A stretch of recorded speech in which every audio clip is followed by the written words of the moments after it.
They buried the truth, not to protect you from it, but to protect it from you. Deadwood, South Dakota, 1869. A mining town built on blood-rusted ambition, whisper-thin morals, and cold rock. But there's one story its dirt won't let go. A secret scratched into the timber bones of old buildings, a name removed from every record, a disappearance that didn't just break a family, it fractured time itself. You weren't supposed to hear this. But now that you are, something has shifted. The first snowfall of that year came early, too early. It coated the rooftops like frostbite and silenced the earth like a warning. And beneath that silence, a hollow echo, not of wind, not of wolves, of something older, clockwork, deep and mechanical. A miner's boy, Jonathan Bell, age 11, vanished without trace during morning bell. One moment walking to school, the next, gone. Boot prints in snow led halfway to the chapel and stopped cold. No struggle, no sound. Only a small brass gear found spinning slowly at the doorstep of the bell tower, too intricate to have come from any clock in town. Sheriff Abram Holden said it was wolves. The Reverend said it was punishment. But the old men who remembered the Lakota warnings knew better.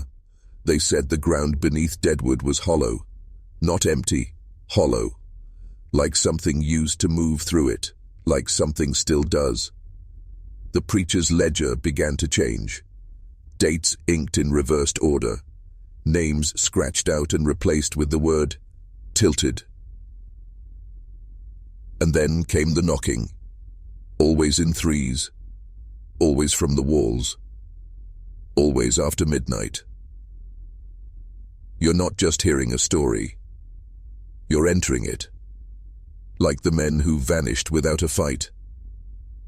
Like the girl who wrote her own eulogy in a dream and awoke to find it inked in her Bible. Like Jonas, the man with no past and a timepiece ticking in reverse. Deadwood isn't haunted, it's repeating. But before we go deeper, if your heart's still steady, comment the phrase, "Time knows my name," twice below. Not just for the algorithm, but to mark yourself. The descent begins now. They said he came from the woods. Barefoot.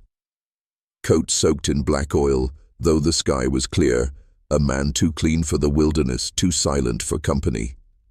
The boots he should have worn, found at Coldwater Creek 3 days earlier, laces tied, soles unworn.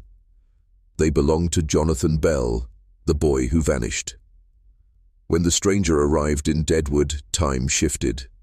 Not the hour, the feeling. Watches slowed, bells echoed longer, and every town clock, down to the smallest mantelpiece, ticked out of sync. Some forwards, some backwards, some just pulsed.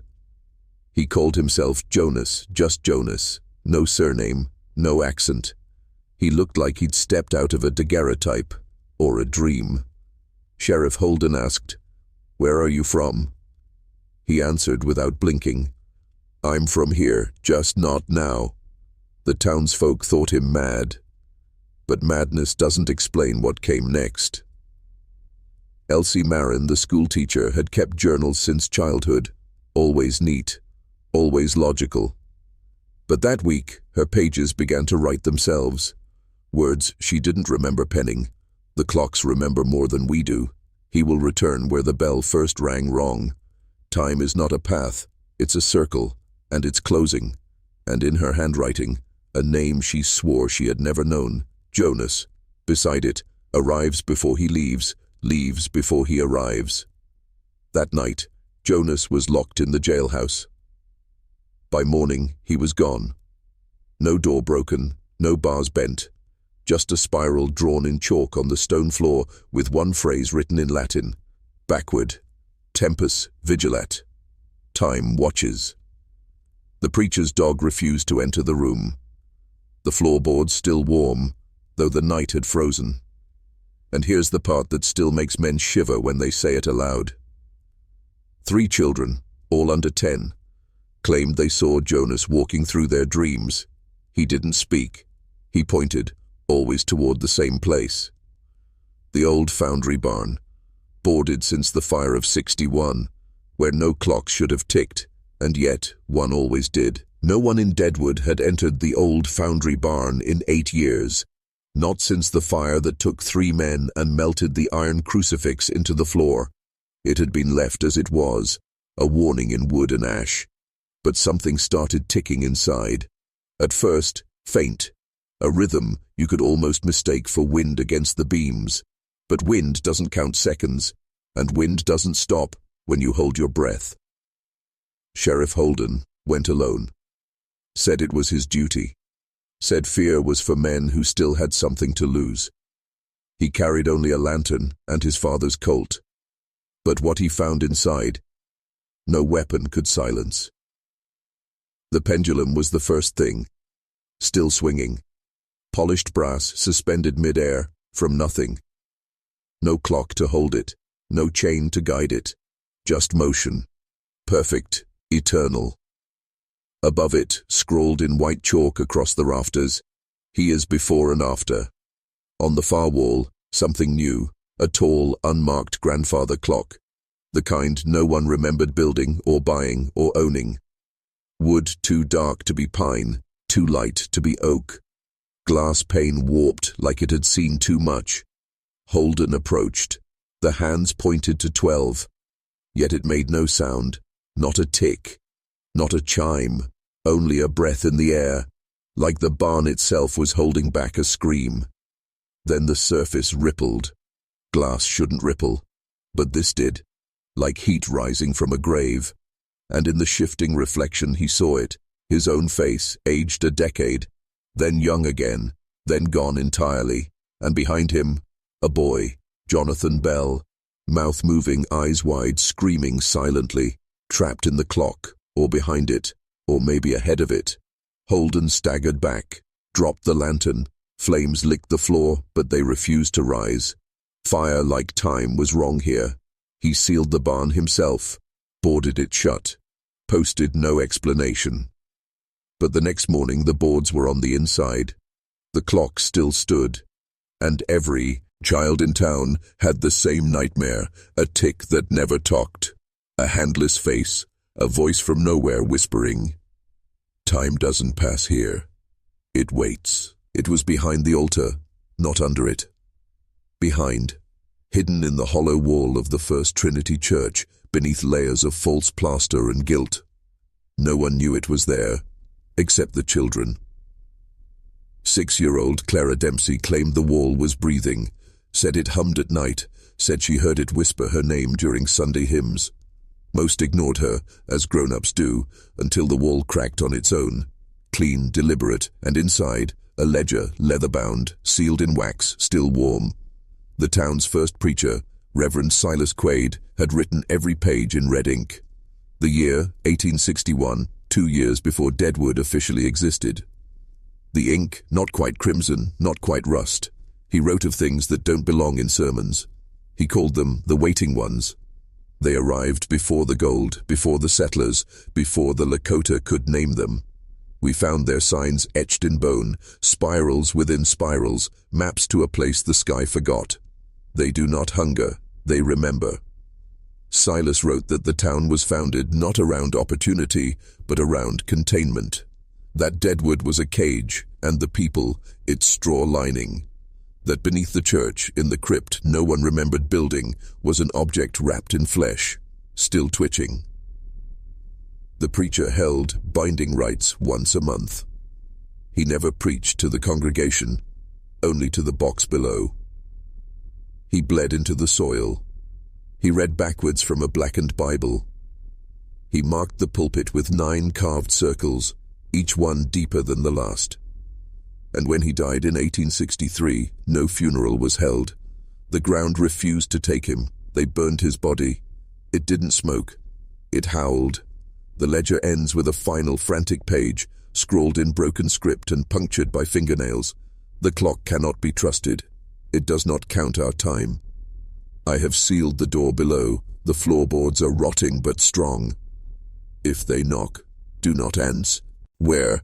They do not knock to come in. They knock to remind us we're still inside. And with that, the church bell stopped ringing for 59 years. No rust, no damage. It simply chose silence. Until 1922, one chime. At midnight, no wind, no hands to ring it. There's only one original grave left in Deadwood Hollow. The rest, washed away in the 1891 flood, eaten by fire in 1907, or paved over in the name of progress. But not this one. A crooked, unmarked stone, fused to the roots of an elm that's long since died but never fallen. Locals call it the place that breathes cold. Beneath that soil lies a man named Thomas Lark. Except, no birth record, no family, no profession, just a town ledger that reads, Thomas Lark, died July 3rd, 1863, buried July 3rd, 1862. A year before his death. Some call it a clerical error, others know better. The coffin was exhumed twice. Once in 1884, the gravedigger quit that night, refusing to explain why. The second time in 1902 by Dr. Elbridge Hale, a man obsessed with temporal phenomena. What he found he refused to describe, but his assistant Margaret Cleaves documented everything in a diary recovered years later. There were no bones, no decay, no sense of weight. It was as if the coffin held a photograph of a man, vivid, silent, flat. He smiled, but only when the sun touched the wood. She claimed the grave was a loop, a place where time folded inward, devouring its own logic. Every July 3rd, the grass around the headstone dies in a perfect circle. At precisely 11:44 a.m., a time that doesn't match the town's history for anything. No battles, no disasters, no anniversaries. Just silence. Except in 1963, 100 years after the supposed death. That July 3rd at 11:44 a.m., 7 town clocks stopped, all with melted hands, all stuck on Thomas Lark's date, and that night a girl named Etta Willow was found sleepwalking. Barefoot, bloody-footed, standing over the grave with a note in her hand, written in charcoal. He says the hole isn't deep enough. He says you buried him upside down. He says you forgot the other body. The police chalked it up to childhood hysteria, but Etta never spoke again, and her shadow, they say, still visits that grave. And even though Etta died in 1989, the old Willow Creek schoolhouse sat on the edge of Deadwood Hollow, far enough from the main road to be forgotten, but close enough to hear the church bells on cold mornings. By 1870, the building was abandoned. Official reason: poor ventilation. Unofficial reason: children stopped drawing faces. It began with Eliza Grent, a quiet 7-year-old who once sketched animals in the margins of her primer. One day she turned in a drawing titled, "My Teacher is Not Real." It showed a tall figure standing at the front of the class. He wore no hat, no eyes, and no mouth, just a jagged slit stitched across the lower jaw with what looked like thread. Her teacher, Miss Horner, sent the drawing home to Eliza's parents. They never received it. Instead, the paper vanished, and the next day, 3 other students submitted drawings just like it. Same figure, same slit, same dark sun looming above the schoolhouse in the sky. The schoolmaster requested a psychologist from St. Louis. Dr. Hallstrom interviewed the students and concluded, "They don't appear to be lying, but they seem to be describing the same dream, or something worse." Soon, chalkboards were found covered in strange markings, dozens of identical runes etched in concentric spirals. Runes not matching any language known to the university archivists. No chalk could be found nearby. In early winter, a janitor named Clem Watkins descended into the school's basement to clear out rotting supplies. He never came back. They found his lantern still burning, a perfect circle of soot around it, no footprints in or out. The basement door was nailed shut 2 days later, not by the school board, but by the students themselves. When asked why, a boy named James Meeker whispered, "The mouths are trying to come through." By the spring of 1870, attendance dropped to 0. No official closure, no final roll call. And in the early spring of 1871, a traveling inventor named Silas Burney arrived in Deadwood with a cart full of marvels: gear-operated clocks, magnetic thermometers, and a prototype phonograph cylinder recorder said to capture voices for posterity.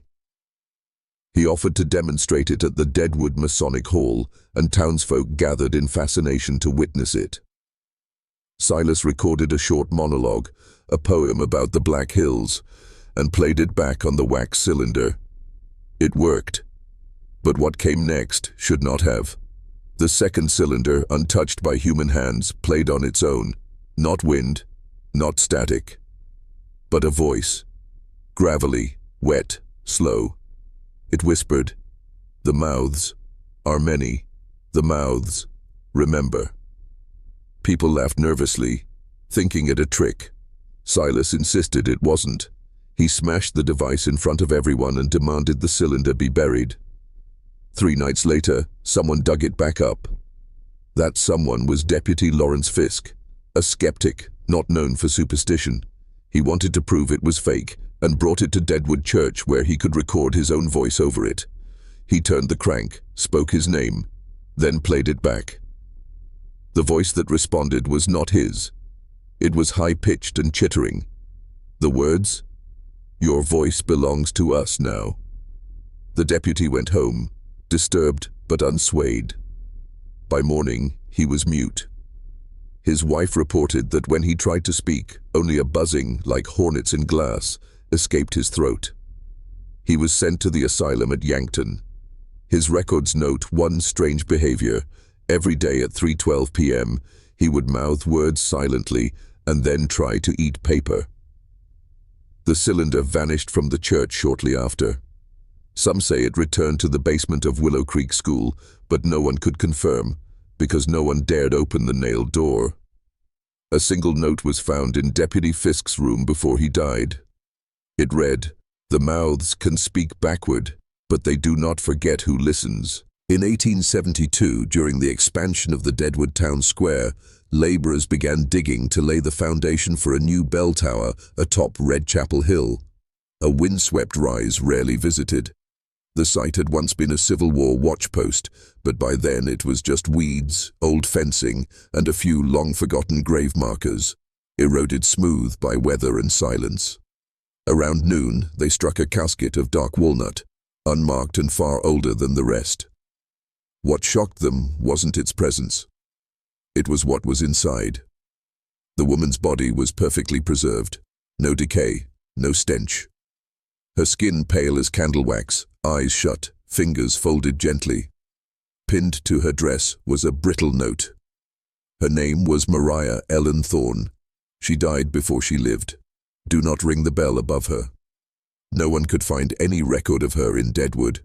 Not in birth registries, not death rolls, not church logs. It was as if she had never existed. They buried her again, resealed the grave, and built the bell tower anyway. That's when the bells began ringing themselves. Always at 4:06 a.m. without wind, without a pull, just a low, mournful clang. The sound didn't echo, it absorbed. People said it made them feel like they were sinking into the ground. The town's preacher, Reverend Alcott, tried to bless the tower and climbed to the top to silence it. He never made it to the third step. He collapsed, foaming at the mouth, muttering one phrase on repeat. She's still listening. Her ears are open beneath the dirt. Days later, his body was found buried upright behind the chapel, mouth stuffed with church bulletins. The tower was dismantled, but the foundation stone remained.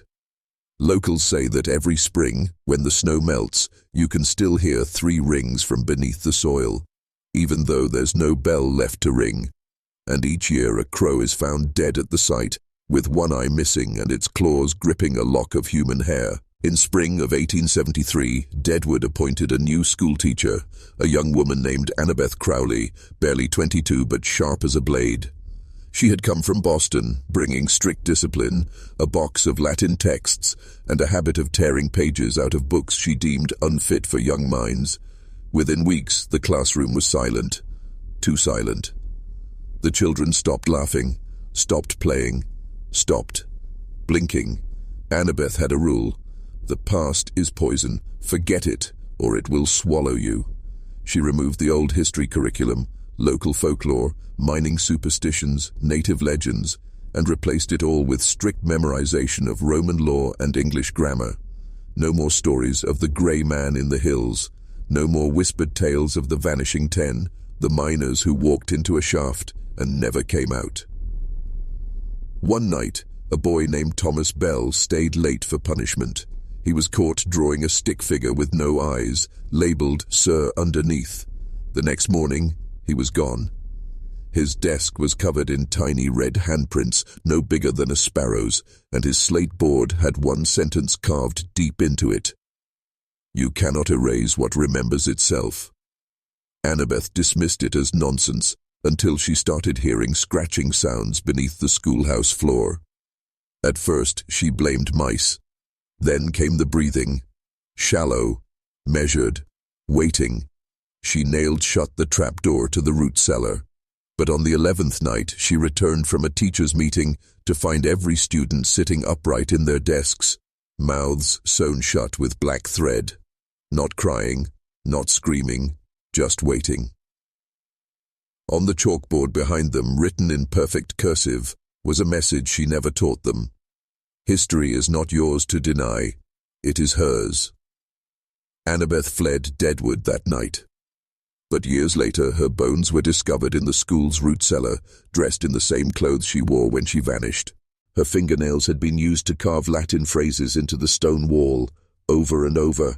Memini, memini, memini. I remember. In the summer of 1874, Deadwood was rattled by the death of Elijah Crenshaw, the town's wealthiest and most hated man, a silver baron with 22 lawsuits and 0 mourners. When he died from what the coroner called voluntary stillness of the heart, no one asked for an autopsy. But a service had to be held, and the newly appointed preacher, Reverend Thorne, accepted the job. He was an outsider from Kansas. Thin, polished, too polished. Some said his smile had too many teeth. Some said he never blinked. The funeral was set for July 29th, under a heavy sun. Only 3 people attended, a bank clerk, Crenshaw's estranged niece, and the undertaker. Thorne stood over the casket, Bible in hand. But the sermon he gave wasn't from any scripture known to man. What dies here walks here. What sleeps here dreams for us. No one remembered the rest of his words because, as they later told it, the sky went black, the earth rattled, and a sound like children weeping in reverse filled the air. The undertaker tried to close the coffin, but the nails would not hold. The casket wood began to warp outward, as if something inside was growing. Elijah's body twitched, not from life, but from memory. Thorne never flinched. He stepped forward and whispered something into the corpse's ear. And the body nodded. That night, the church bell rang 13 times, though it had no rope. The preacher was never seen again. His hat was found hanging on the steeple, inside out, filled with flies. The sermon he delivered was discovered in the chapel's lectern weeks later, not handwritten, not typed, branded into the wood. The town tried to resume normal life, but each year on July 29th, a black-clad man walks Deadwood's main street with a coffin strapped to his back. No one dares approach him, no one tries to stop him, because anyone who listens to that sermon doesn't stay dead for long. In early 1875, Deadwood finally established a proper post office. The town had grown, lawless but thriving, and with it came Arthur Bellamy, a thin, soft-spoken man from Maine who claimed to have worked in Washington. He wore round glasses, never smiled, and kept his fingernails immaculately clean, even when the roads were mud and blood. But the letters started before he even opened for business. Residents began finding sealed envelopes on their porches. No stamps, no return address, just their names, in handwriting that mimicked their own. Inside were things no one could explain. A letter to Mrs. Carmichael describing the exact moment her unborn child would stop breathing. 3 weeks before it happened. A torn map mailed to the blacksmith with a red X over his future grave. One note delivered to a child. You will eat your father's eyes in spring.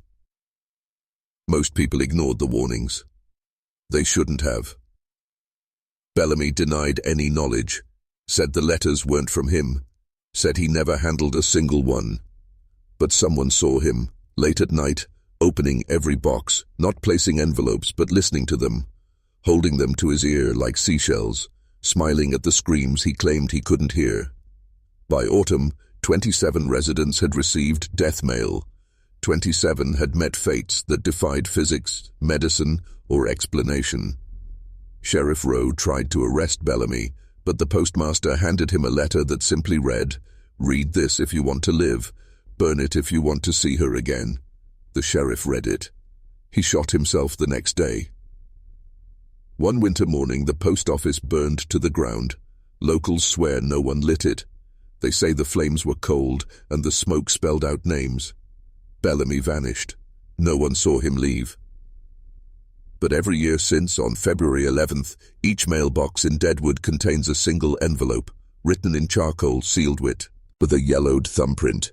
And if you open it, you'll find your name, and the exact words you'll say right before your final breath. Near the edge of Deadwood, just past the old Silver Creek, stood what locals called the Hangman's Elm, a massive, misshapen tree, wide as a wagon and twice as gnarled. No one planted it. It had just always been there, older than the town, older than the dirt, they said. It never bloomed, never lost its leaves. Its bark was black, not dark brown, not scorched, black like coffin varnish. Children were warned, don't carve your name into the elm, but you know how children are. The first was Freddie Lang, age 9. He etched his name in 1875 with a rusted nail, proud of his rebellion. That night, he vanished from his bed, no sign of struggle, just the same name, Freddie Lang, carved again into the tree, lower, as if the tree itself had repeated it. Then came Ellie June, age 12. She didn't even carve, she just touched it, said it whispered her father's voice, said she saw her own funeral in the patterns of its bark. She was never right again. Locals who dared to count said there were 83 names on the tree by the end of summer. None belonged to anyone still living in Deadwood. A traveling botanist came that fall, hoping to examine the elm. He took a sample of its sap. It wasn't sap. It was blood. Thick, human, O negative. He ran, but not before his assistant snapped a photograph of the bark under moonlight. When they developed the plate, the bark didn't show names. It showed faces. Distorted, screaming, mid-breath, eyes wide, mouths stretched. One even looked just like Ellie June. People tried burning it, didn't catch. Tried cutting it down. Axes shattered on impact. Someone tried dynamite. The explosion swallowed the sound. No boom, just silence, and the tree remained. By winter, the town put up a fence, wrote it off as superstition, called it a protected natural feature, but the truth remained. If you carved your name into it, it remembered, and it didn't like to forget. Even now, hikers near modern-day Deadwood claim they see names on that tree. Fresh ones, sometimes their own. And when the wind shifts just right, you can hear it whisper back your name, in your mother's voice. Even if she's been dead for years. The first Saints' Chapel of Ember Creek was built in 1868 on scorched earth, land the Lenape tribe once called No Breath Place. Locals didn't ask why, they just built. It was the town's only church, but no one ever truly felt welcome inside, not even the preacher. Its tower held a bell cast from old war metal, cannon iron, they said, but the bell never rang, not once, not for weddings, not for funerals, not even during the fire that claimed half the town in 72. People said the clapper was cursed. Others whispered that it rang only once when no one was there to hear it. Then came Reverend Matthias Crow, a wandering preacher with pale eyes and a scar over his lip like a split cross. He claimed he could make the bell ring. He held midnight sermons. No one was invited, but the pews were full, dead full. Witnesses swore they saw silhouettes walking into the chapel after dusk. People long buried, people who died in the fire. One widow swore she saw her late husband still smoldering, sitting beside her. Reverend Crow preached in a forgotten tongue, his voice deep, echoing like thunder through hollow bones. The walls bled condensation, the windows fogged from inside, and still the bell above remained silent. Until the 13th sermon. That night the sky cracked open like a snapped rib, thunder boomed, a wind colder than death rolled over Ember Creek. Then it rang. One toll. Not two, not a peal, just one long groaning toll, so deep it shook foundations and burst blood vessels in every animal for 5 miles. Birds dropped from the sky mid-flight. Stillbirths doubled that month. All clocks in town stopped at 13 minutes past midnight. When the townsfolk stormed the chapel, they found it empty. No pews, no pulpit, no reverend. Just the bell swinging silently, and a burnt handprint on every wall, all identical. They tried to tear it down. The stone wouldn't budge. They buried the bell tower in concrete, poured salt around the lot, built a hardware store over it in the 1950s. But ask the night manager there. He'll tell you sometimes the light bulbs flicker at 12:13 a.m., and if you listen close, really close, you'll hear it. A single phantom toll. And for the rest of the night, nothing rings again. Not phones, not alarms, not even your heart. In 1869, a man named Ellis Hargrove arrived in Brimstone Valley, Utah, carrying little more than a compass, a wooden transit scope, and a journal bound in human skin. He claimed to be a cartographer sent by the U.S. Geological Survey, but the government denied ever hiring him. What he really mapped, no one dared ask. Locals thought him strange, always whispering to himself, always walking backwards as if retracing someone else's steps. But the strangest thing was his method.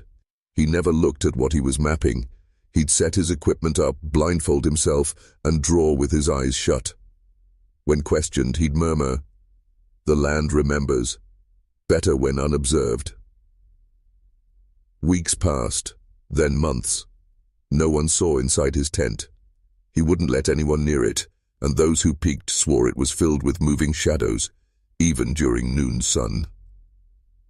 On October 6th, a boy named Caleb followed Ellis into the desert and never came back. They found his boots 12 miles apart. The soles had worn off, as if he'd walked for decades in one night. That's when Ellis re-emerged with his final map. He called it the Vein Atlas. It looked like a normal topographical survey, but the lines didn't match any geography known to man. The rivers twisted in impossible angles, mountains appeared where there were none, roads ended in spiral symbols that resembled eyes. He handed it to the town judge and whispered, "It's not a map of where we are, it's a map of where this place wants to go." Then he poured kerosene over himself and lit a match. He screamed one word as he burned, "Exit!" But he didn't die screaming. He died laughing. The map was locked in a vault beneath the sheriff's office, but within a week 3 deputies went mad trying to decipher it. One carved it into his skin. Another hung himself in the courthouse bell tower. The last vanished, leaving only a note that said, "I found the shortcut. Pray I took the long way." The map still exists. You can find scans of it online if you know where to look, but don't trace the lines with your finger. Don't hum while you look at it. Don't read the names of the roads aloud, especially not the ones in red, because they don't lead to places. They lead to things, and they're waiting for you to open the door from this side. In the mining town of Iron Hollow, Pennsylvania, where the sky forever hung heavy with soot and static, a man named Thaddeus Cray claimed to have survived something no one should. Being struck by lightning 7 times in one night. It began during the July 1871 storm, the worst in recorded Appalachian history. Thunder rolled like war drums, lightning cracked like God's whip, and the rain tasted of iron and sulfur. Most people hid in basements or churches. But Thaddeus, he walked out into the center of town with his arms raised, bare-chested, whispering, "I hear you. I accept you." He was known as a recluse, a former blacksmith who'd gone mad after his wife was found hanging from a tree, with no rope, just her body suspended midair, her feet an inch off the ground, as if the wind itself held her there. Since then, Thaddeus said the storm was calling to him, and that night, it answered. Witnesses say the first bolt struck him clean in the chest, and he didn't fall. The second hit his left shoulder, igniting his hair. The third, right through the top of his skull. Each time he convulsed, but remained standing, grinning wider. By the seventh strike, his body had stopped smoking. It glowed. His skin cracked open like baked clay, revealing veins that shimmered like copper wire. His eyes turned glassy, and then blinding white. And when he spoke, it wasn't in English anymore. It was in static, like a radio that hadn't been invented yet. He walked back into his home that night, locked the door. No one saw him for 40 days. When the town finally broke in, they found his house dark, burnt on the inside, every wall etched with spirals and thunderbolt sigils. And in the center of the room, Thaddeus sat in a steel chair, unmoving, eyes wide, teeth humming. They buried him, or tried to. But 3 days later, the grave split open from the inside. No corpse, just glass teeth and a note. He was not struck by lightning. He was chosen by it. Over the years, strange things happened near Iron Hollow. Metal fences bent inward during storms. Static buzzed on dead radios, and every few decades someone vanishes during a thunderstorm, leaving only footprints and the smell of ozone. Locals say if you listen closely during a lightning strike, you can hear a voice whisper, "Still hungry?" And if you're struck and survive, check your teeth. They may not be yours anymore. In the quiet coastal village of Rosevale, nestled between granite cliffs and salt-cracked docks, there once hung a portrait that never aged, but the subject did, in reverse. The year was 1872, and the subject was a man named Elias Verne, a ship merchant turned recluse after his wife and infant son vanished during a voyage to Lisbon. No wreckage, no survivors, just a letter arriving months later unsigned, reading, "They are safe, but you must let go." Heartbroken, Elias withdrew from society and commissioned a local painter, a deaf-mute named Alaric Wren, to create a full-length portrait of him. Alaric was known for a peculiar talent. His paintings always seemed too lifelike, as if they weren't painted from the world but into it. The portrait was finished in 13 days. Elias, in his mid-60s, stood sternly in a red velvet coat, his grey beard full, eyes hollow with grief. But within a week of its completion, something strange began to happen. The painting started to change. Not rapidly, slowly, imperceptibly at first. The beard softened, wrinkles vanished, his posture straightened. By winter's end, the portrait showed Elias at 40, and Elias himself. He was aging backwards in perfect sync with the canvas. He tried to hide it at first, growing increasingly paranoid. When the local priest confronted him, Elias hissed, "She's coming back. The boy, too. The clock must unwind." Villagers watched with horrified awe as the transformation continued. Elias, now a man in his 20s, was rarely seen outdoors. But at night, candles flickered from his attic window, shadows danced, and the sound of 2 children laughing could be heard, though no children lived in the house. When Elias appeared at Sunday Mass looking 16, the town demanded answers, but it was the painting that answered. It had changed again. Now the canvas showed a child, barely 5 years old, standing in front of a woman and a baby, their faces blurred, their hands reaching for him. And Elias, he was gone. In his room they found a child-sized set of clothes and a crib, warm to the touch.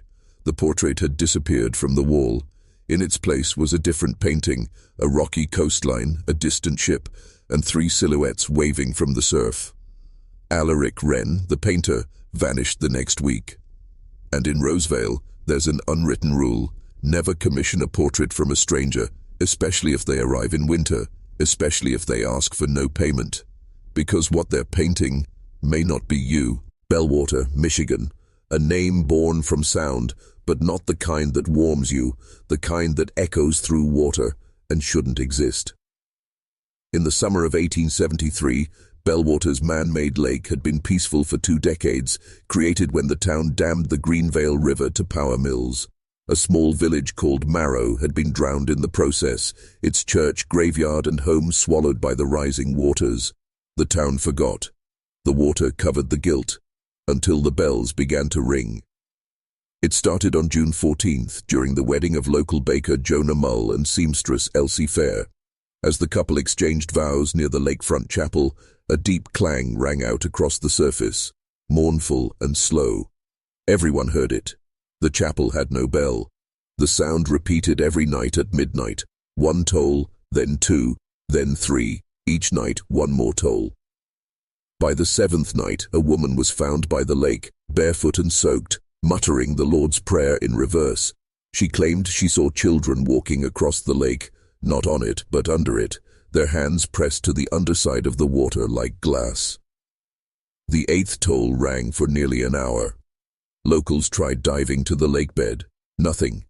Not even the ruins of Marrow's steeple remained, which should have been there by every surveyor's map. Then came the disappearances.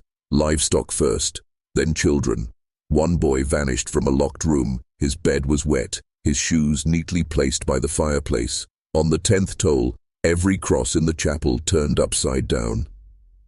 And on the 11th, the town finally drained part of the lake, desperate for answers. What they found wasn't ruins. It was a new church, pristine white, unweathered, with a bell tower that hadn't existed in 1853 when Marrow was drowned. And standing on its steps, 13 children, pale, silent, staring upward. Behind them a priest in wet robes, his skin rotted, but his eyes burning red, holding a silver censer that dripped lake water instead of incense. As the search party fled, the 12th toll rang, and the church was gone. Gone. No splash, no ripples, only silence. Today, Bellwater is a ghost town, evacuated and fenced off, but hikers say that if you reach the old lake bed at night, and it's still enough to see your reflection, you'll see someone else's face looking back and a steeple rising behind you. Wicklow, Vermont. An old mill town nestled between two cliffs, where the wind never quite stops howling, and the snow seems to fall longer than anywhere else in the state. In 1873, a house appeared overnight at the northern end of Widow Slope. Not built, appeared. It wasn't there on Tuesday, but by dawn Wednesday it stood, 3 stories, black shingles, pale green siding, a crooked weather vane spinning wildly. No one saw workers, no wagons, no blueprints. Most disturbing, the house had no windows. Not boarded, not bricked up, none. Locals thought it was a prank, or worse, a punishment. See, back in 1829, that plot of land had belonged to Nathaniel Priest, a woodsman known for locking his wife and daughter in the cellar for witchy behavior. They died in winter, screaming beneath the floorboards while Nathaniel prayed upstairs.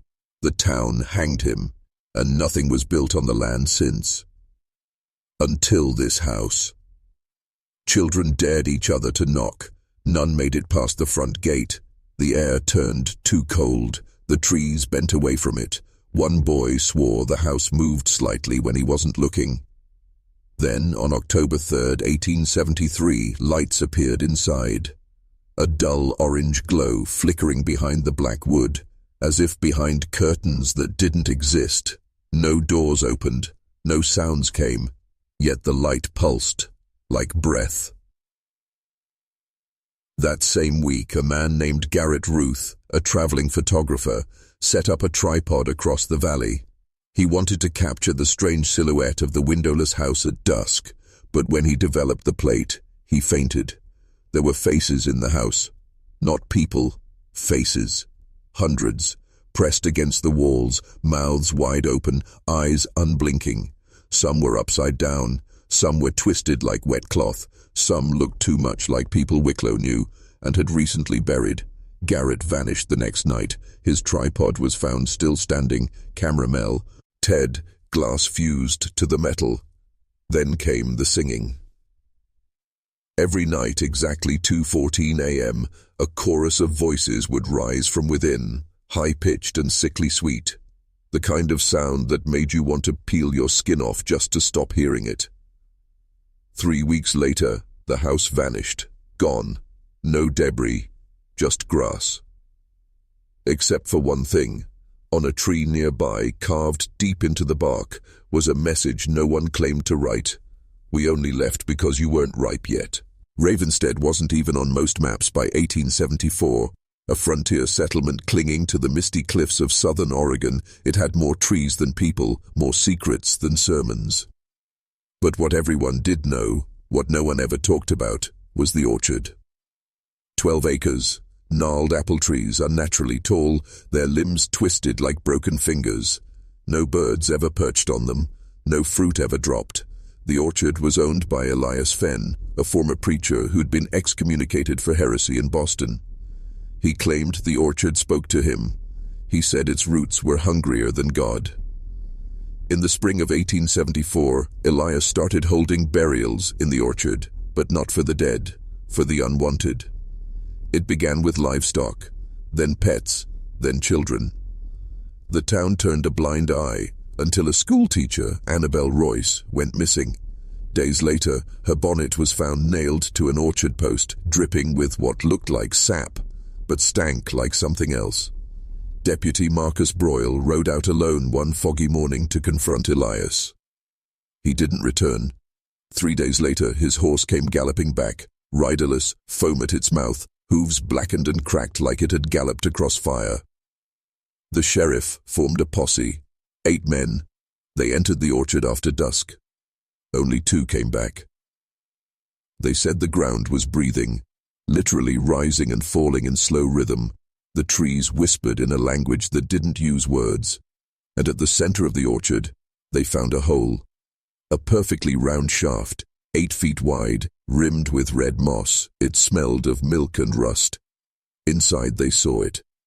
Not a person, not an animal, a thing that had bones on the outside, a slick white body that twitched with the sound of their voices. And then, it smiled. No mouth, but they swear it smiled. The men threw a lantern into the pit. The flame didn't go out. Instead, it sank slowly, like through syrup. And the thing below reached up, not to stop it, to wave goodbye. The sheriff ordered the orchard burned. It wouldn't catch. They tried dynamite. The ground swallowed it whole. In his final act, Elias Fenn nailed a sign to the orchard gate before vanishing into the fog. It read, "It only takes one root to find your heart."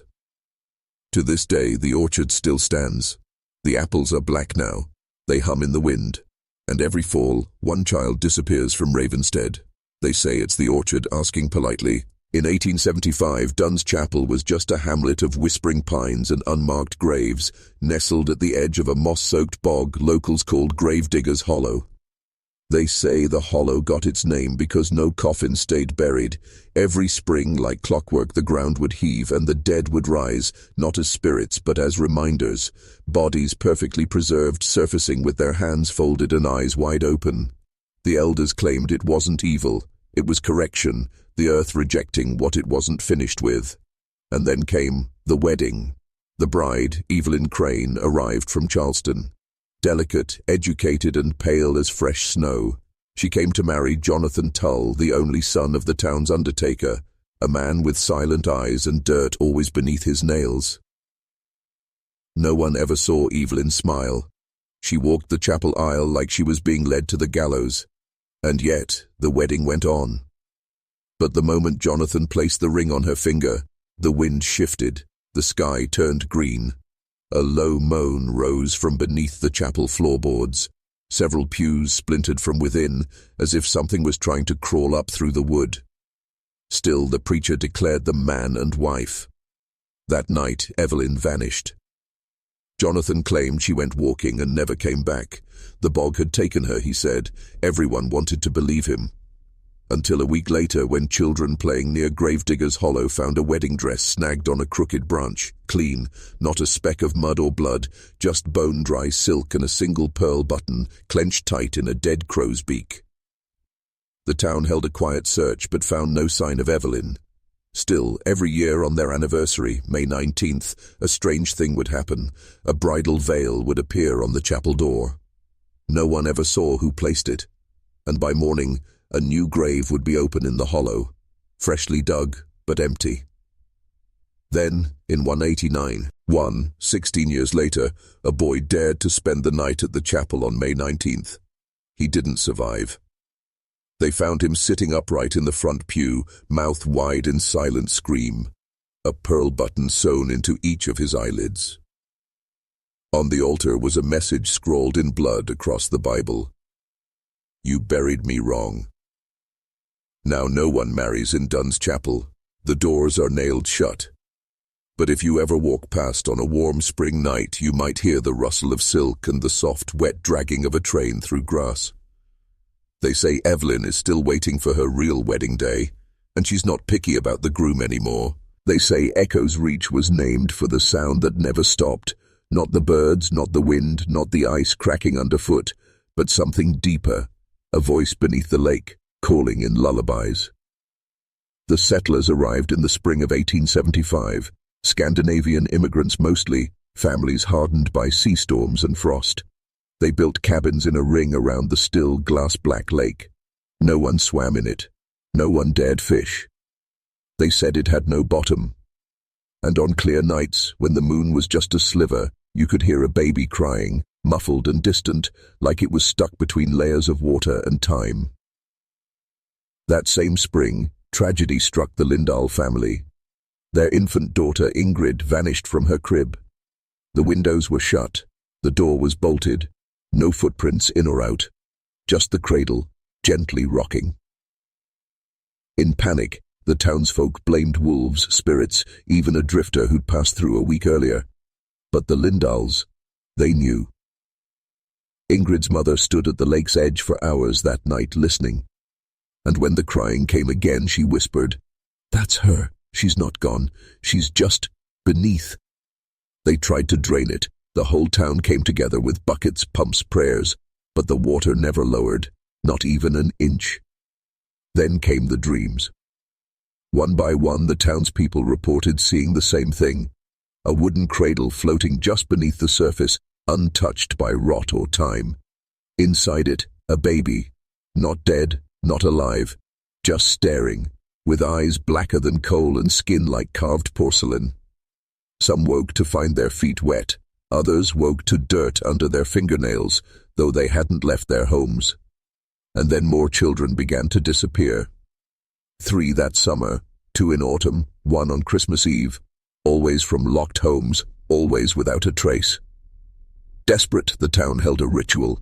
They built a raft, placed a doll in a cradle and pushed it to the lake, his center. They chanted lullabies from old country hymns and poured milk into the water. It worked, for a time. But in 1882, the lake froze solid for the first time in living memory, and trapped beneath that glassy surface, plain as day, was the original cradle, Ingrid still inside. But she wasn't a baby anymore. She had grown. Her skin had turned grey, her eyes hollow, her teeth sharp and needle-like. The next morning, the ice was broken, shattered from below. No one saw what did it. Today, Echo's Reach is a ghost town. No cabins, no paths, just the lake. And that sound. Visitors say it isn't crying anymore. Now it giggles. And if you linger too long at the edge, you might feel a cold, small hand take yours and pull. Ashton's Hollow was the kind of town where secrets were salted and hung to dry like meat in the old smokehouse behind the chapel. The land was lush, thick with cedar and wild rose. But beneath its sweetness was something that never quite sat right, a feeling of being watched. The townspeople believed in hard work, clean living, and never whistling after dark. That rule wasn't superstition, it was survival. It started in 1876 after the fire that took old Reverend Holloway's smokehouse. No one knew what sparked it, but the blaze lit up the sky like judgment. When the smoke cleared, they found something in the rubble, not bones, not meat, but teeth. Dozens of them, human and small, like children's. Some were embedded in the blackened stone, others lay scattered like breadcrumbs. No children had gone missing, yet. Within days, whispers spread through the valley. People spoke of a low whistle heard in the night, coming from nowhere and everywhere all at once. It wasn't a tune anyone knew. It slid through the air like a snake under wet leaves, slow, mournful, almost curious. Then the disappearances began. First it was Jacob Mann, age 9. His mother found his bed empty and the back door open. The only sign he'd ever been there was a puddle of soot and ash by the fireplace. 2 days later, Mary Bell. Then twins, Tommy and Luke Ryder, gone from their loft. The floorboards beneath them burned but not broken. They searched the woods, dug wells, lit candles in every corner. But the whistle always returned. One man, desperate, tried to whistle back. He stood outside the smokehouse ruins just before midnight and mimicked the sound. Just once. The next morning they found his lips sewn shut with barbed wire and his tongue pinned to the smokehouse door. His hands were coated in salt. Old Mrs. Carver claimed she knew what it was. He was born of flame and brine, she said. A butcher's soul trapped in fire. He don't want food. He wants company. They say the original smokehouse wasn't Holloway's. It was built over a cave where runaway children were hidden, punished and forgotten during the slave years. The cave caved in, or so they thought. Every few years someone gets brave. They go to the ruins and whistle, thinking it's all a story. And sometimes, just sometimes, you hear someone whistle back, but it's never the same tune, and it always ends with silence, the kind of silence that tastes like ash in your mouth. In 1877, Bittertree was the kind of place that barely made maps. A dust-bitten hamlet resting between jagged cliffs and skeletal forests. The wind there always carried something sharp, like it remembered screams. And then she arrived. She was no more than 10, pale as chalk, hair the color of a crow's wing. No one saw her come in. No family, no name. Just a little girl in a black dress, standing barefoot at the edge of town, as if she'd been waiting for Bittertree to find her. She didn't speak.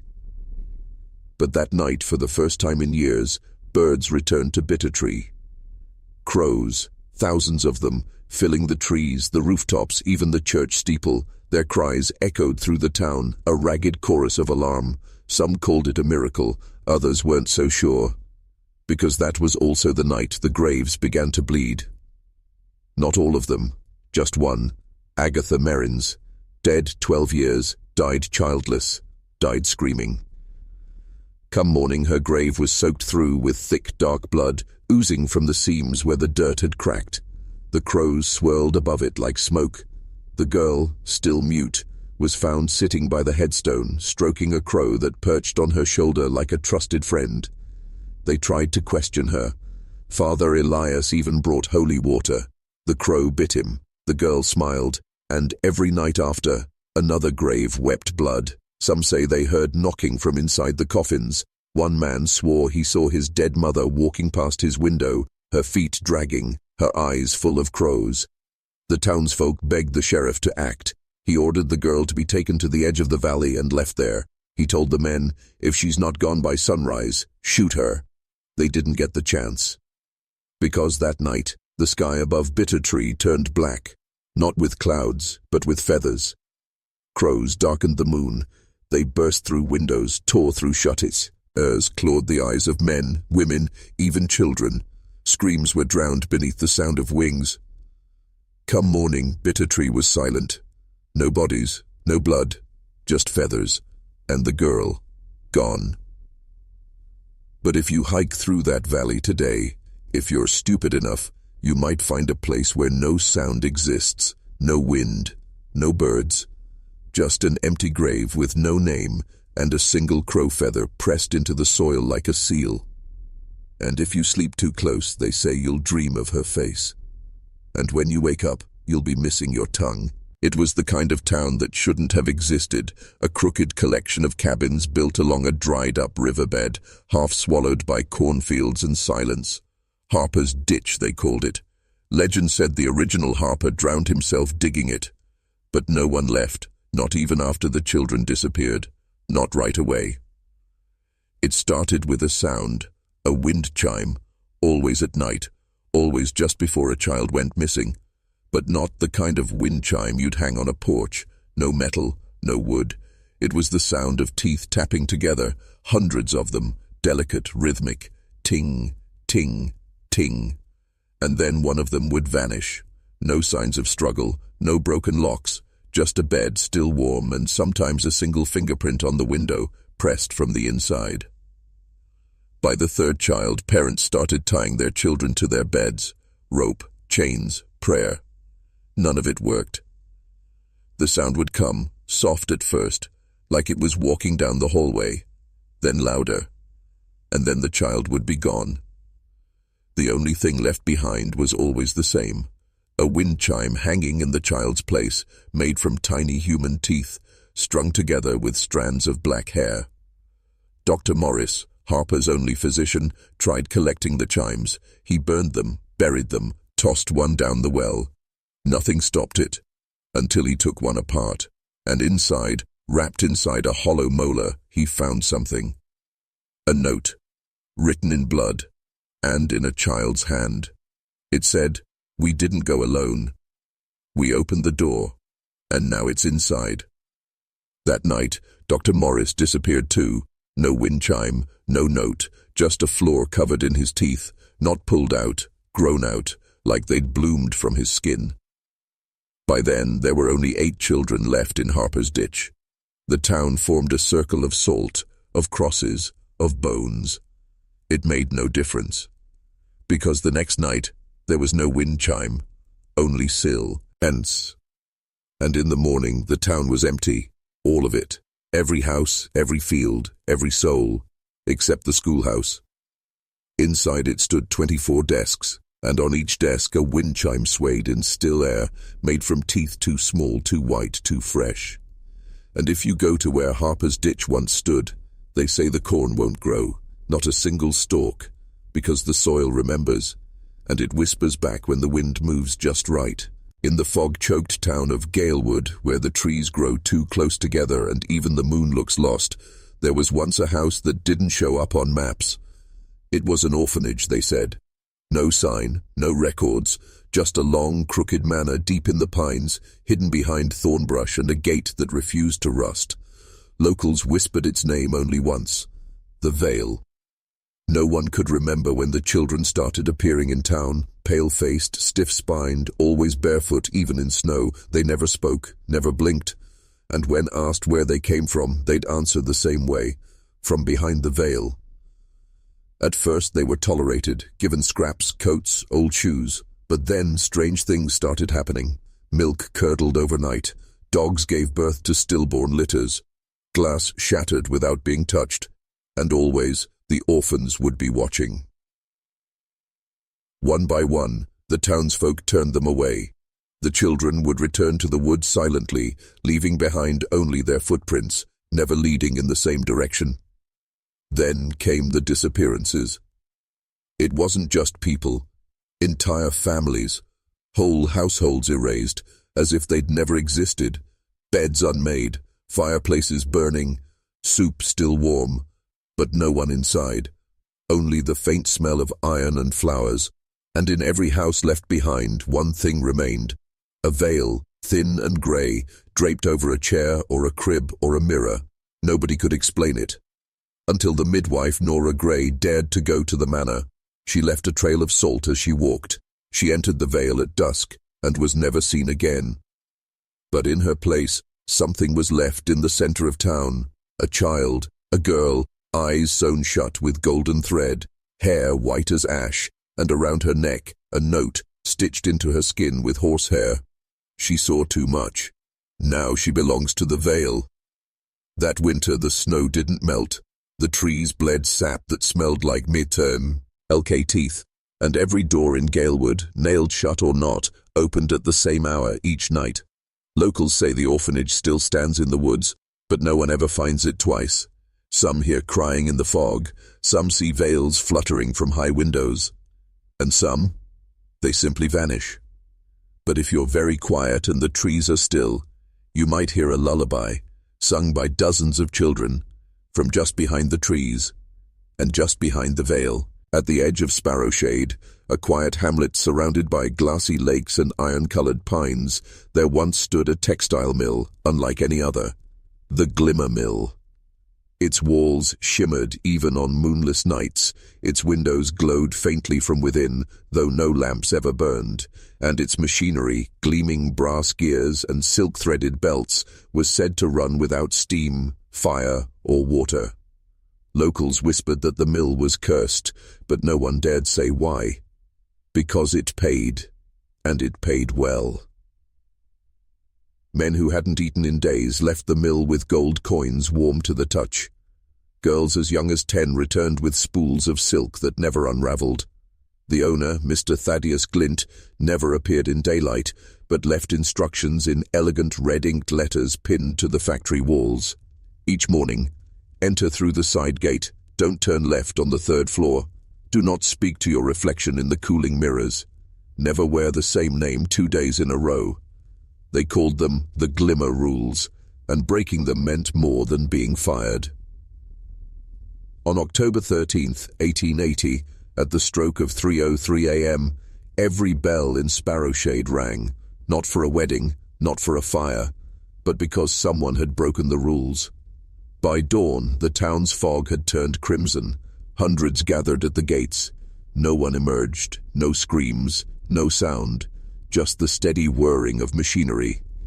Finally, the sheriff ordered the doors broken down. Inside, there were no bodies, only shadows burned into walls, bodies in the midst of sewing, lifting, weeping, as if the people had been erased by light itself. Spools of thread were strung like webs between rafters. The cooling mirrors on the 3rd floor reflected hallways that didn't exist. One constable stared too long.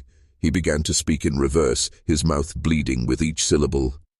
The sheriff found a final note pinned to Mr. Glint's locked office. They loot. Cared where they were told not to. They named themselves too often. They brought time into a place where time was not invited. That night, the mill disappeared. Not collapsed. Not burned. Just gone. In its place, a round clearing of ash and silk surrounded by trees that bent away from the soil. And if you walked near it, too near, your voice would echo before you spoke. They say the workers are still inside, caught in a moment that repeats forever. Eyes wide, hands stitching what can never be finished. And every year, on October 13th, a fine golden dust floats over Sparrowshade, like pollen. But if you breathe it in, you dream of machines, and of something behind the mirrors, watching. There's a moment every child fears, not the monster under the bed, but the one that smiles from the mirror, and isn't quite them. In the spring of 1875, Martha Creeley of Flint Hollow, Kentucky, reported her daughter had begun acting strangely after a lightning storm that knocked out every window in their small cabin. The girl, just 9 years old, began talking about the other me, not an imaginary friend, no. This was something else. She'd say things like, she watches when I blink, and she says the thunder woke her up. Her parents tried prayer, then the town physician, then silence, but something darker was taking root. One night, her father caught her whispering to the mirror. When he asked what she was doing, she replied with a chilling smile. She said, "You're next." Neighbors said the girl looked the same, but the air around her didn't. She had her daughter's face, voice, and hair, but none of her soul. As if something had slipped through during the storm and never left. Martha claimed the final straw came when she saw both her daughter and the reflection blinking out of sync. One blinked, and the other smiled. By the end of that summer, the girl was gone. Officially, she was sent away for care. But old records hint otherwise. A page torn from the county register notes simply, "No longer among us, mirror covered." They never uncovered that mirror again. Even when the house was torn down in 1901, it was left leaning in the basement, still draped in the same sheet, untouched. And it's still there. In the summer of 1856, in the withering outskirts of Black Hollow, Virginia, Miss Abigail Wren began teaching a class of 7 children in her private home. She was described as polite, strict, and unusually still. Locals said she barely blinked. Some claimed not at all. Just wide, owl-like eyes that studied everything, but expressed nothing. The Wren family had long been rumored to dabble in the occult. Her father, a reclusive scholar, had imported tomes from Eastern Europe. books bound in hide and inked in languages no one could read aloud without bleeding from the nose. Abigail inherited both the books and the stillness. By October, the children in her care began acting strangely. One started humming a tune that hadn't been heard in the region for over 200 years. Another claimed the sun had gone black for 5 whole minutes. A third told his parents, "Miss Wren says you have no real eyes." Then they stopped coming home. One by one, over the course of 6 days, each child vanished, leaving behind only their shoes, laid neatly in front of Miss Wren's door. Authorities broke into the home on the 7th day. What they found chilled them beyond speech. The classroom empty, the books burned, and in the center, 7 dolls carved from bone with eyes made of glass, unblinking. Miss Wren was never seen again. Her last entry in the charred remains of her ledger read, "They see now, at last, they see." Today, the land where her home stood won't grow anything, not grass, not weeds, not even moss. It's said that if you stand there just after sunset, the wind shifts, and you'll feel watched by something that doesn't blink, because it never had to. In the winter of 1891, a newly built orphanage opened on the outskirts of Willowgate, Massachusetts, a small, fog-heavy town with a decaying church and a population that seemed to shrink with each passing year. The orphanage, run by a woman known only as Mother Clary, took in 32 children that December. At first, locals were grateful. They said the town felt lighter with laughter echoing from the gates again. But within 2 weeks, the children were no longer seen. Not at the windows, not at the nearby brook where they used to skip stones. No sounds emerged from the building, except one. Singing. Every evening at exactly 7:13 p.m., a chorus of soft melodic voices filled the cold air, harmonizing in Latin verses no one could quite translate. It was haunting, beautiful, wrong. Curious townspeople began gathering outside the orphanage at night just to listen, but when one man, Elias Cray, brought a priest to interpret the chant, he collapsed mid-verse. Before dying, he whispered only, "They are not praying, they are remembering." The next morning, Elias's home burned to the ground. No cause was found. Then another fire, and another. Within 10 days, 5 homes near the orphanage had turned to ash. One night, the choir stopped. Just silence. Curious and frightened, the townspeople stormed the orphanage. Inside they found the halls empty, beds untouched, tables set for meals that had never been eaten. And in the grand hall, 32 empty robes, each folded with precision. On each pile, a single tooth rested, polished and gleaming white. Mother Clary, never found. The only thing left was a message scrawled across the ceiling in what appeared to be ash. To silence the living, one must first teach the dead to sing. To this day, no building stands on that plot. Even birds refuse to fly over it. And every winter, on December 17th, some claim to hear a chorus again, drifting through the frost, remembering. In 1877, in the parlor of a stone manor on the cliffs of Devil's Hollow, Maine, a small group of spiritualists gathered for what was meant to be an ordinary séance. The host, Margaret Elwood, was a famed medium of her time, celebrated for her accuracy, feared for her intensity. But that night she wasn't reaching out to the dead, she was daring them to answer. The group formed a circle at 11:11 p.m. Each participant held a candle, and Margaret whispered an incantation not found in any known spiritualist manual, but in a faded red leather journal rumored to be passed down from Salem. As the candles flickered, the air thickened, the temperature dropped, but the real horror began when they opened their mouths to speak. No one could. Something had taken hold of their throats, tight, invisible hands that squeezed not to kill, but to silence. Then the window shattered inward, not broken, imploded, as if the night outside had violently rushed in. The only survivor was a man named Horace Bellamy, who sprinted through the blizzard into town, blood pouring from his ears. His account? The séance had worked, but it hadn't contacted the dead. It had made something older aware of them. When authorities arrived, the manor was still standing, But inside there were no bodies, only shadows on the walls, life-sized, etched into the plaster, each frozen in agony. And on the floor, that red leather journal, open to a page with one line: "We do not knock to enter, we knock so you'll listen." The manor was sealed, boarded, forgotten. But every 50 years to the day, 1877, 1927, 1977, and most recently in 2027, local dogs go mad, clocks stop, and the sea near Devil's Hollow boils for exactly 11 minutes. Whatever they summoned, it still remembers the door, and perhaps one day it won't bother knocking at all. In 1856, a railroad worker named Elias Mercer fell into a crevice opened by a rock slide in the Ozark Mountains. The collapse was catastrophic. Dozens buried, with Elias presumed dead. Search parties scoured the rubble for 6 days, finding nothing but crushed timbers and tattered tools. They mourned him, buried a coffin of stones, and moved on. But 13 days later, Elias came walking down from the hills.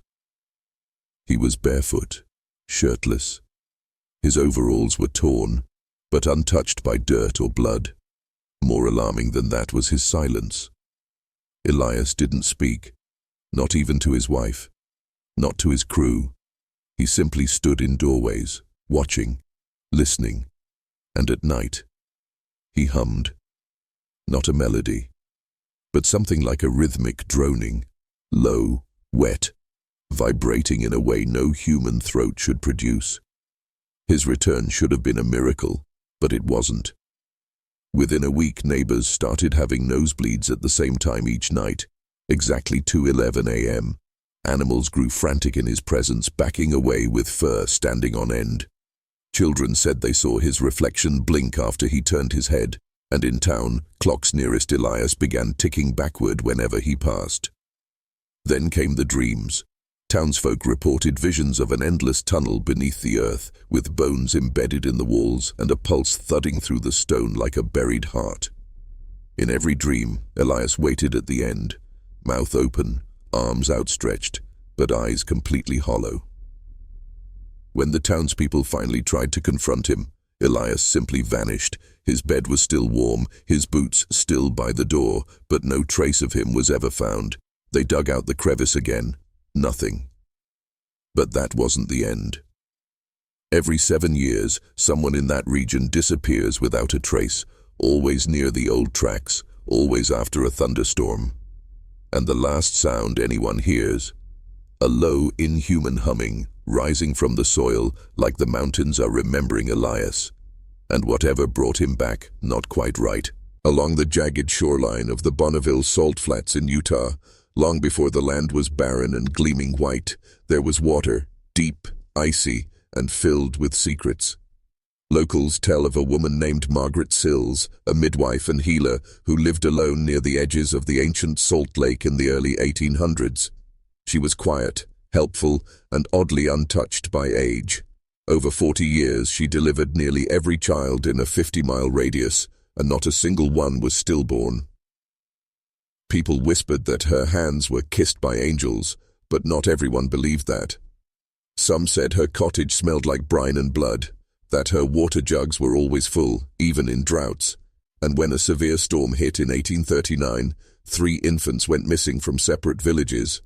No sign of break-ins, no prints in the sand, just vanishing. After the 3rd disappearance, a group of grieving fathers marched to her home at dawn. But Margaret was gone. The house was empty, the hearth still warm, her floorboards slick with what looked like seawater. On her table sat 3 perfectly folded infant blankets, salt crusted into the initials of each missing child. They followed a trail of wet footprints out to the salt flats. There, they saw her. Margaret stood motionless at the center of the lake bed, ankle-deep in salt water that hadn't existed for centuries. Around her, the air shimmered with unnatural heat. She cradled something in her arms, swaying in rhythm to a lullaby in a language none of them recognized. When they tried to approach, the ground gave way. One man fell in. He was never found. The rest fled in silence. From that day on, the flats grew wider, colder at night, and people began reporting singing on windless evenings, soft, maternal, and impossibly far away. Babies born during these nights were said to be different, wide-eyed, strangely silent, with skin that flaked like salt. Geologists discovered a fault beneath the flats, but it wasn't tectonic. It was hollow. As if the earth had been carved out, as if something once lived beneath the salt, waiting to be awakened by a mother willing to trade lives for eternity. And they say she still walks the flats, searching for lullabies to fill her cradle of brine. Now here we are, 33 stories deep into a shadowed world, stitched together by silence, grief, and forgotten names. You may be asking yourself, what was real? What was myth? But maybe that's the wrong question.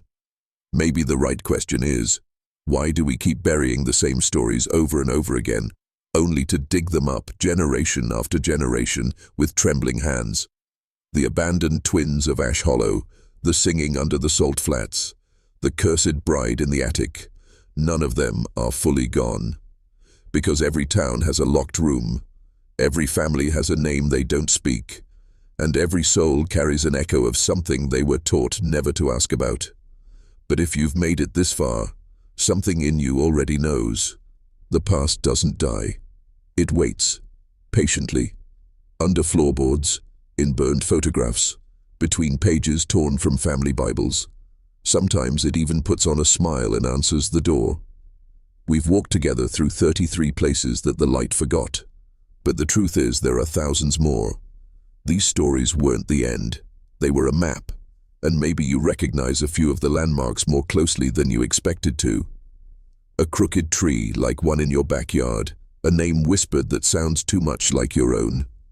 A lullaby your grandmother hummed in a tongue she said she forgot. History doesn't just haunt us, it bleeds into us. And the more we try to forget, the louder it knocks. So when you go to sleep tonight, ask yourself, what did your town bury? And who's still listening beneath the floor? Because not every shadow stays outside. Sometimes it's already home.